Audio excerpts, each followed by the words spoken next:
Oke, assalamualaikum warahmatullahi wabarakatuh. Selamat malam, saya Coach Solin. Malam ini saya bertugas untuk menyampaikan edukasi hari ke-8, yaitu tentang bagaimana cara membaca label nutrisi pada makanan dan minuman kemasan. Nah, apa pentingnya sih membaca label nutrisi pada makanan dengan program diet kita? Nah, yang perlu kita ketahui sebelumnya itu kunci dari diet kita yaitu kalori. Saat proses menurunkan atau menaikkan berat badan, itu kunci utamanya ada di kalori. Saat teman-teman makan di bawah kalori maintenance teman-teman, maka berat badan teman-teman akan turun. Sebaliknya, kalau teman-teman makan di atas kalori maintenance teman-teman, maka berat badannya akan naik. Ingat ya, pelajaran hari pertama yaitu tentang kalori. Nah, pastinya teman-teman di sini pernah membeli makanan atau minuman kemasan tanpa membaca label nutrisi sebelumnya, ataupun, membeli dan membacanya pun tidak paham maksudnya apa label nutrisi itu. Nah, yang sering kita lakukan itu hanya melihat harga, rasa, dan expirednya saja. Sekarang kita harus menjadi pembeli yang cerdas, seberapa banyaknya sih jumlah kalori yang ada di makanan tersebut, nutrisinya apa, dibutuhkan atau tidak dalam tubuh kita ya. Hari ini saya sudah menyiapkan beberapa contoh makanan yang sering kita temui, kan mungkin ini salah satu favorit makanan teman-teman ya. Nah, sebelumnya saya mau disclaimer dulu, bukan bermaksud saya untuk menjatuhkan produk tersebut ya. Nah, yang pertama itu ada roti, ini sering dijumpai ya, bahkan untuk sarapan. Yang kedua ada mie instan. Nah, dan yang ketiga ada ciki. Nggak kelihatan warnanya hijau. Ada ciki. Nah, ini ada ciki warna hijau pokoknya ya, keripik kentang. Dan yang ini ada cake Herbalist kita, ye. Nah, yang pertama harus kita ketahui tentang label nutrisi itu, yaitu tentang takaran saji dan jumlah sajian per kemasan. Contohnya, kita akan membaca label nutrisi pada roti dulu ya, pada roti. Oke. Nah, udah kelihatan ya teman-teman ya? Di sini ada oh, tolong sebentar sebentar. Oke. Nah, di sini ada informasi gizi, roti yang saya tunjukkan tadi, itu takaran sajinya itu 100 gram untuk 2 potong, ya. Saya gambar ya, biar teman-teman, tahu yang saya maksud. Nah, di sini ada takaran saji yaitu 100 gram sama dengan 2 potong dan per kemasannya itu ada dua dua serving per pack. Maksudnya satu bungkus roti ini itu untuk 2 kali makan. Nah, satu kali makannya itu jumlahnya 2 potong. Jadi saat teman-teman makan dengan kalori tersebut, maka akan bertambah 2 kali lipat. Contohnya seperti ini. Nah, energi total yang diberikan di roti ini 350, bukan berarti kalori roti ini 350, bukan. Ada tambahan lainnya, yaitu energi dari lemak, yaitu 100. Jadi, kalau kita makan 2 potong roti ini, jumlah kalori yang kita asup 350 ditambah 100 kalori. Jadi, kita makan 2 potong, kalori yang kita asup menjadi 450 kalori. Kalau teman-teman makan satu bungkus roti ini dalam satu waktu, artinya dikali 2, 450 dikali 2, yaitu 900. Jadi kebayang kalau teman-teman sehari makan roti ini mengasup kalori 900. Jadi kebayang kalau jatah teman-teman itu 1.200, berarti sudah berkurang 900 kalori yang diasup. Yang kedua yaitu, nah, di sini ada lemak total. Nah, lemak total 11 gram. Wow, banyak ya. 11 gram. 6 gramnya dari lemak jenuh. Nah, semalam sudah disampaikan oleh Coach Sumari bahwa pelajaran tentang lemak baik dan lemak buruk yang dibutuhkan di tubuh kita itu yang lemak baik, yaitu lemak tidak jenuh, bukan lemak jenuh. Di sini di roti terdapat lemak jenuhnya 6 gram. Terus juga proteinnya 10 gram, karbohidratnya 52 gram, gula dan garam. Oke, dan yang selanjutnya itu ada contohnya, sebentar, ada mie instan. Nah, takaran sajinya itu satu bungkus itu 100 gram. Jumlah sajian per kemasan 1, artinya ini memang untuk satu kali makan. Dan kalori yang terdapat di kandungan mie instan ini, energi totalnya itu 470, energi dari lemaknya 150.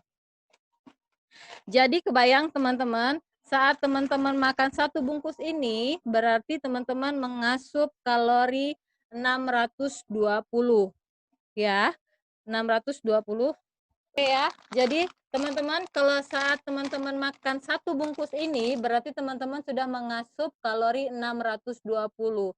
Dulu saya kalau makan mie instan itu pasti pakai nasi, karena Indonesia kalau nggak pakai nasi, itu saya dulu, saya ya, mungkin teman-teman enggak.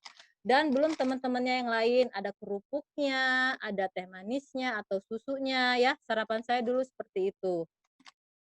Dan yang ketiga itu ada ciki. Di sini gambarnya nggak kelihatan ya? Salah. Sini gambarnya nggak kelihatan ya. Dia berwarna hijau, cikinya itu. Oke, saya tampilkan.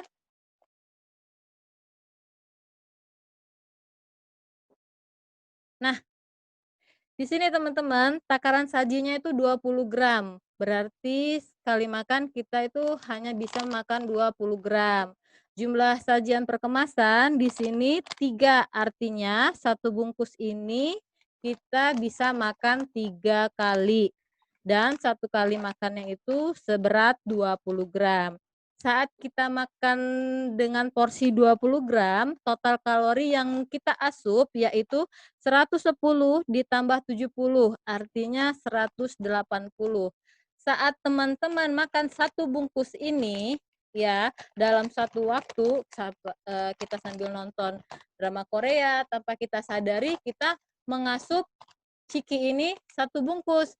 Ternyata kita sudah mengasup kalori 180 dikali 3, yaitu 540. Bentuknya sangat kecil ya teman-teman ya. Kecil sekali, beratnya hanya 55 gram, tidak nyampe sekilo. Tidak nyampe seon. Tapi kalorinya sangat banyak sekali. Ini saya buka ya biar paham seberapa banyaknya. Ukurannya hanya segini, itu dibagi 3. Saat kita makan satu bungkus ini, berarti kita sudah mengasup 540 kalori. Lumayan banyak ya.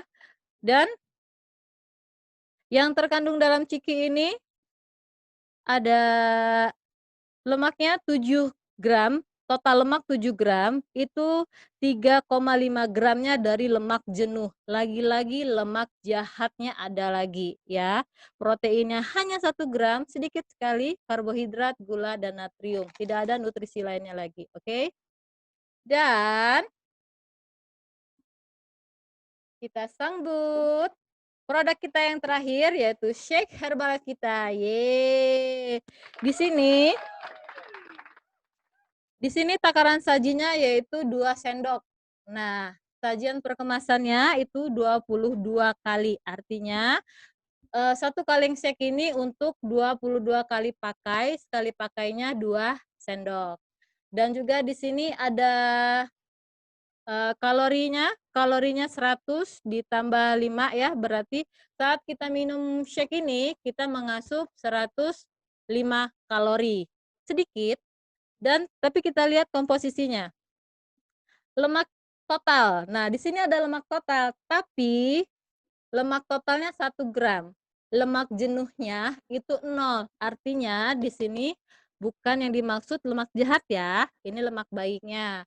Kolesterolnya 0, proteinnya 9, karbohidrat, tetap ada gula dan natrium. Dan di sini juga banyak sekali vitamin. Ada vitamin A, C, D, E, B, dan teman-teman perlu ketahui, bahan bangunan untuk, membangun imunitas itu ada 3. Yang pertama dia adalah olahraga atau latihan fisik, yang ketiga itu mengonsumsi vitamin C, D, E, dan yang ketiga protein. Dan di sini sudah terdapat semuanya ya. Dan juga ada kandungan asam folat. Oh iya, sebelumnya di sini kan pasti ada bidan. Saya mohon izin dulu, bukan bermaksud hati saya untuk menggurui. Saya hanya di sini untuk sharing apa yang saya sudah ketahui ya. Di sini ada asam folat. Asam folat itu untuk meningkatkan kesuburan dan membantu tubuh kembang janin dalam kandungan. Terus juga mencegah cacat lahir. Ini bagus banget untuk ibu yang lagi program hamil atau yang sudah hamil. Dan juga di sini ada biotin. Nah, kegunaan biotin itu apa? Biotin itu menjaga kehamilan tetap sehat dan vitamin yang baik untuk ibu menyusui. Nah, berarti bagus banget ini untuk ibu hamil dan menyusui. Nah, biotin sangat penting untuk bumil karena kekurangan biotin itu beresiko cacat saat kelahiran, ya. Dan kebutuhan biotin saat hamil dan menyusui itu sangat meningkat. Jadi dianjurkan untuk dipenuhi kebutuhan biotinnya, oke. Selain untuk menjaga kehamilan tetap sehat, biotin juga itu untuk pertumbuhan rambut dan kuku. Jadi mungkin tanpa sadar teman-teman, "Ih, kuku saya kok sudah panjang ya?" Padahal baru dipotong, rambut kita cepat panjang, kumis, jenggot. Nah, itu karena kita mengasup ada kandungan biotinnya. Itu untuk pertumbuhan rambut dan kuku. Dan selanjutnya ada kandungan fosfor. Selain untuk kesehatan tulang dan gigi, fosfor itu untuk berfungsi pembentukan DNA. Jadi calon-calon ibu, nah wajib konsumsi ini. Dan masih banyak lagi manfaat fosfor ya, nanti teman-teman bisa searching. Nah itu tadi nutrisi-nutrisi yang perlu teman-teman kejar. Jadi harus bijak memilih makanan ya. Kira-kira semua kandungan yang saya sebut tadi, yang ada di dalam shake itu, ada nggak sih, di sarapan kita, seperti kita mengonsumsi roti, mie, nasi uduk, lontong sayur? Pasti tidak, ya. Jadi kita harus adil dengan tubuh kita, apa yang kita, masukkan itu layak atau tidak, bernutrisi atau tidak, bermanfaat atau tidak ya. Jika teman-teman sadar itu tidak bermanfaat, tapi tetap teman-teman kasih ke tubuh teman-teman,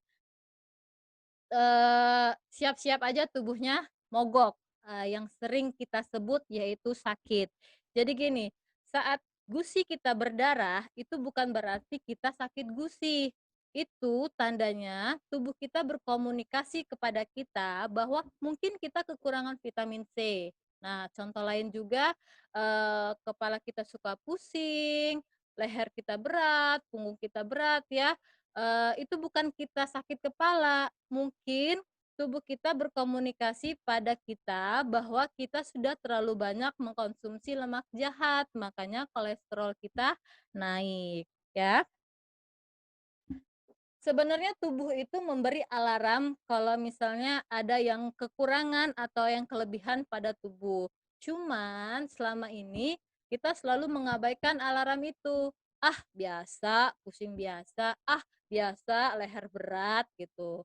Kita selalu mengabaikannya. Lama-lama kalau alarm itu dibiarin, dia akan mati. Saat alarm itu sudah mati, makanya tiba-tiba ada orang yang kena stroke, ada yang langsung cuci darah, contohnya seperti itu ya. Nah, sekarang saya mau bertanya, semahalan mana tubuh kita dengan kendaraan kita? Pasti teman-teman jawab dengan lantang, "Ya tubuh saya dong." Nah, tapi tanpa kita sadari, kendaraan kita memang mahal, apalagi mobil ratusan juta. Saat kita punya mobil, kita mengisi bensin, pasti tidak mau mengisi bensin di pinggir jalan, maunya yang di pom bensin. Kenapa? Ya iyalah, takut mobilnya rusak, nanti onderdilnya rusak. Pasti begitu kan berpikirnya. Tapi kenapa kita membiarkan tubuh kita diisi dengan jajanan yang di pinggir jalan, gorengan yang di pinggir jalan, makanan-makanan yang tidak bernutrisi, itu tidak pernah kita pikirkan. Padahal saat onderdil kita rusak, itu tidak ada jualannya. Dan walaupun itu ada jualannya, itu sangat mahal sekali. Ya teman-teman. Sampai sini mudeng ya? Mudeng ora? Nah, pokoknya kita sekarang harus menjadi pembeli yang cerdas. Oh ya, sebelumnya bukan berarti saya membandingkan, saya menunjukkan mie ini, langsung teman-teman membandingkan dengan mie merek yang lain ya. Bukan, maksud saya bandingkan sarapan teman-teman jika dengan mie dan shake. Sarapannya dengan roti atau dengan shake. Kandungan nutrisinya lebih banyak yang mana, bermanfaat yang mana, kalorinya lebih banyak yang mana. Jadi teman-teman harus lebih jadi bijak, harus jadi pembeli yang cerdas. Oke? Kalau misalkan belum ada yang paham, baik, saya akan buka sesi pertanyaan. Waktu dan tempat saya persilahkan. Yang mau bertanya silahkan klik mic-nya. Atau ada yang belum jelas?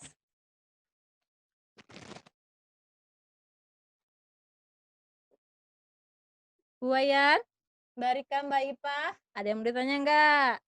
Yang sering bully untuk jajanan anaknya. Diklik ya mic-nya. Ada yang belum paham enggak cara bacanya? Siapakah yang belum paham? Silakan bertanya.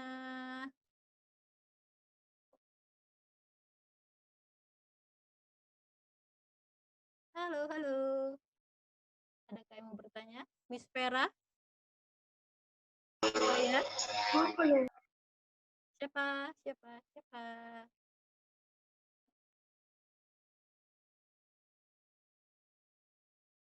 Ayo, siapa yang mau bertanya? Sudah paham semua?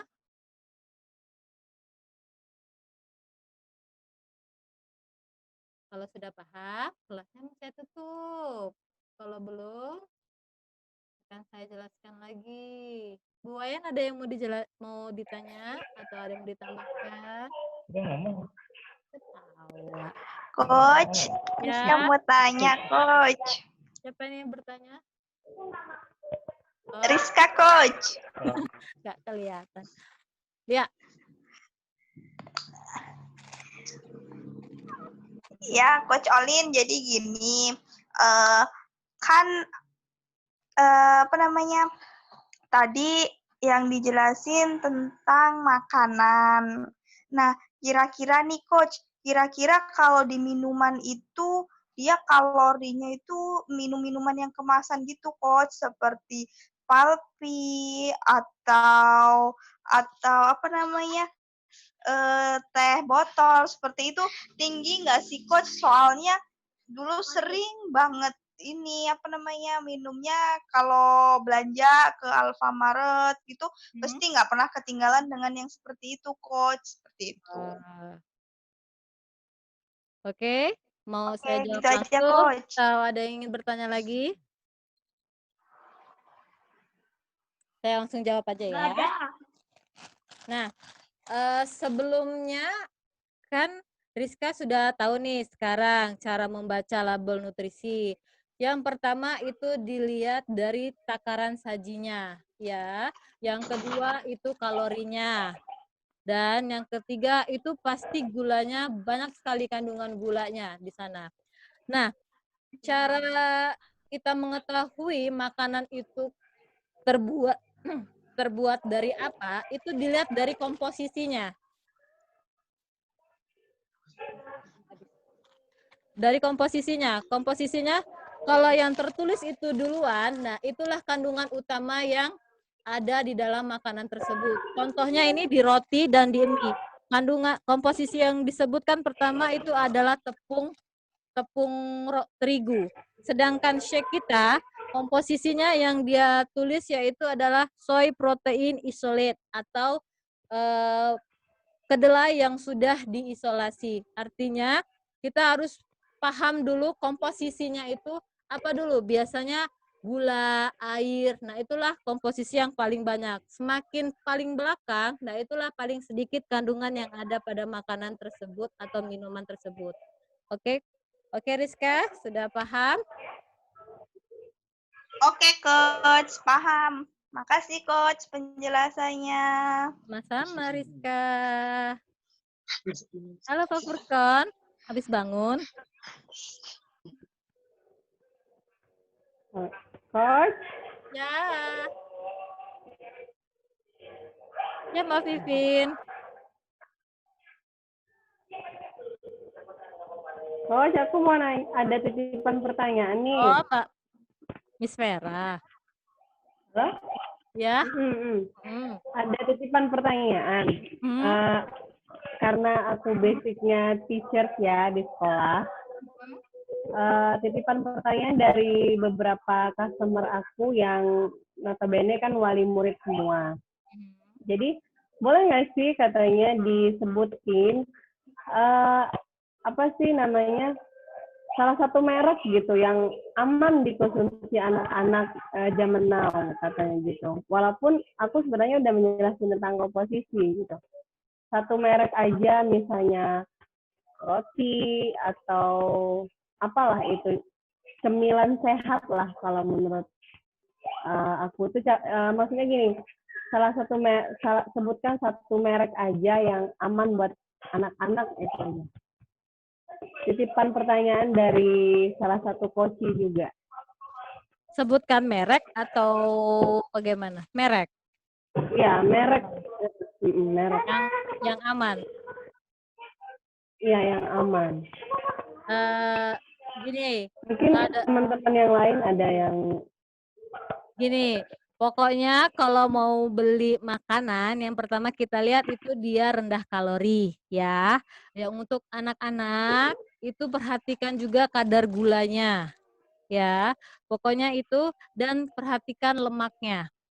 Kalau lemak jenuhnya banyak, lebih baik tidak usah dikonsumsi. Kalau gulanya banyak, itu juga kalau bisa jangan dikonsumsi, ya. Pokoknya diperhatikan itu kadar gula, lemak, protein, dan kalorinya. Nanti bisa di-searching aja, dibanding-bandingkan kalori mana yang rendah lemaknya, tinggi proteinnya, dan rendah gula. Kira-kira apa?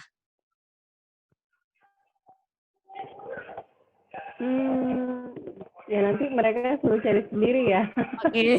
Kalau nyebutin brand kita nggak bisa nyebutin satu brand ya atau satu Iya, merek. benar. Oke, thank you ya coach. Oke. Penjelasannya nanti saya sampaikan ke mereka. Siap. Oke, Masih ada waktu 6 menit lagi buat terima teman-teman yang mau kasih. nanya. Buat yang sering ngasih jajanan makanan anaknya, cucunya, ponakannya. Mbak Ita mau nanya tuh, Mbak Ita. Oh iya. Diklik aja, Tante.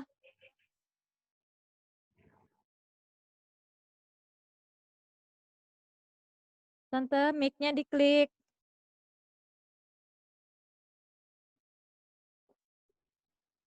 Udah kedengeran? Oh, ya.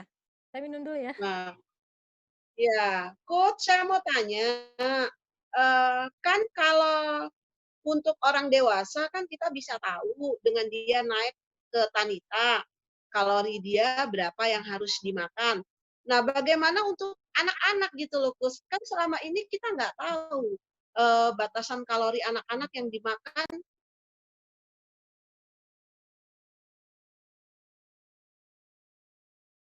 Tante Ita, mic-nya mati.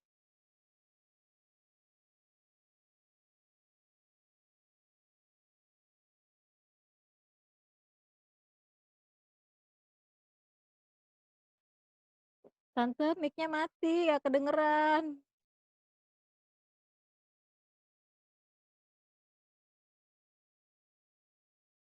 Apa, terus jajanannya seperti apa gitu loh, Coach. Itu agak ini juga gitu loh, Coach, buat saya dan untuk informasi ke customer gitu loh, Coach. Bagaimana kita untuk mensiasati menghadapi anak-anak gitu loh, Coach.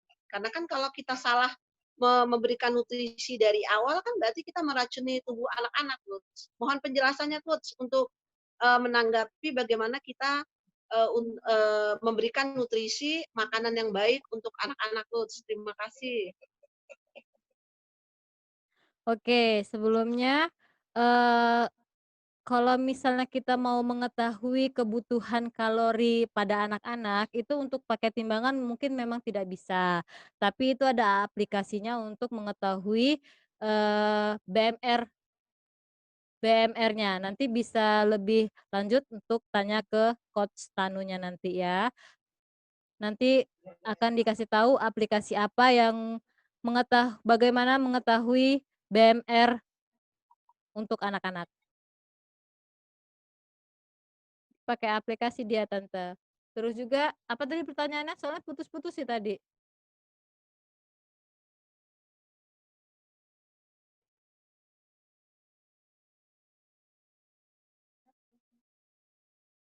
Halo, Tante? Tante?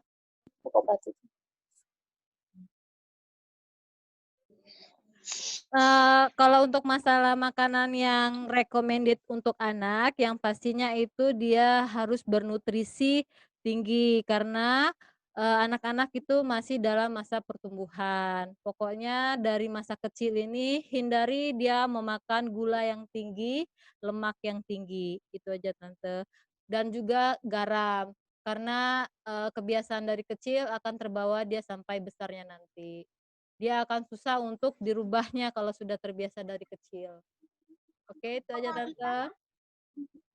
Oke, terima kasih, Coach, karena banyak konsumen tuh nanya, Mbak Ita, bagaimana nih kalau kami selaku ibu kan Mbak Ita selalu ngejelasin untuk orang dewasa, bagaimana kalau untuk anak-anak gitu. Jadi kan saya harus bisa menjawab juga, Coach. Ya. Ya, pokoknya untuk mengetahui kalori kebutuhannya itu nanti pakai aplikasi, nanti Coach Tanu yang akan ngasih tahu aplikasinya apa. Oke. Ini waktunya 1 menit lagi. Ada yang mau bertanya? Kalau memang ada yang masih perlu dijelaskan, kita akan sambung. Kalau tidak, kita akhiri saja. Bagaimana? Boleh, Coach, bertanya. Oh, boleh, silakan. Iya, saya Sumari, Coach. Selamat malam. Selamat malam. Izin bertanya nih, Coach. Dalam membaca label nutrisi ya, kan contohnya saya beli makanan nih, makanan kemasan. Nah, di situ kan ada label-label nutrisinya. Nah, seandainya di dalam label nutrisi tersebut kan ada kandungan nutrisi yang bernutrisi tambahan, Coach, bukan nutrisi pokok. Contohnya fruktosa. Nah, kira-kira kandungan nutrisi tambahan itu bagus nggak sih, atau selamanya kandungan dalam nutrisi tersebut diperlukan oleh tubuh atau tidak gitu, Coach? Contohnya fruktosa gitu, Coach. Atau contohnya itu tadi fruktosa, Coach. Kalau setahu saya fruktosa itu itu seperti gula, itu gulanya masih aman kalau fruktosa.